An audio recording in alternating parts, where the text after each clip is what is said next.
Well, welcome back to the channel. It is lunchtime on Wednesday, and we'll just keep going with this U.S. Constitution. We're on Article 2, Section 2, or of the presidential powers.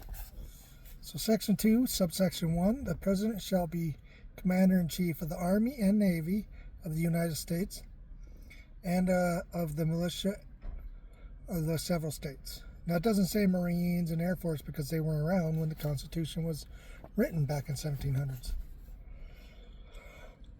It may be required the opinion in writing of the principal office in each of the executive departments upon any subject related to the duties of their respective offices. And he shall have power to grant, reprise, and pardon for offenses against the United States, except in case of impeachment. Okay, Section 2, Subsection 2.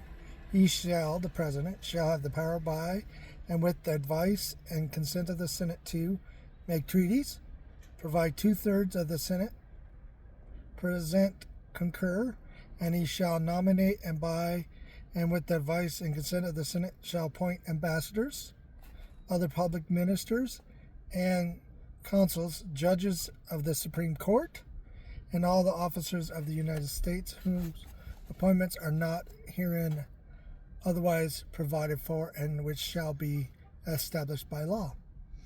But the Congress may by law vest the appointments of such inferior offices as they think proper in the President alone, in the courts of law, or in the heads of the departments. Section 2, Subsection 3. The President shall have power to fill up all vacancies that may happen during the recess of the Senate by granting commissions which shall expire at the end of the next session. Okay, so let's see what the explanations are. The President shall be the Commander-in-Chief. Yep. In charge of the Army, Navy, Marines, Air Force, Coast Guard. That's Section 1. Section 2, what's he say? He shall have the power and by, with the advice and consent of the Senate, to appoint. So he gets to appoint his cabinet members, U.S. Supreme Court, and other positions, but the Senate and Congress get to vest them and question the hell out of them to determine if they're worth that position.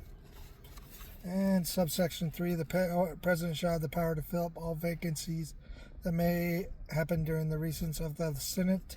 This is another efficiency-driven provision. The farmers did not expect the Senate to be in session year-round, but the President would remain on duty. Why wait for months to fill a judgeship or key executive position? Historically, presidents have made recess appointments when the Senate has failed to act on the nominee. The Senate can prevent that, however, by holding a pro forma session, which is in Article 1, Section 5, Clause 4. In actuality, the Senate might recess but formally still be in session.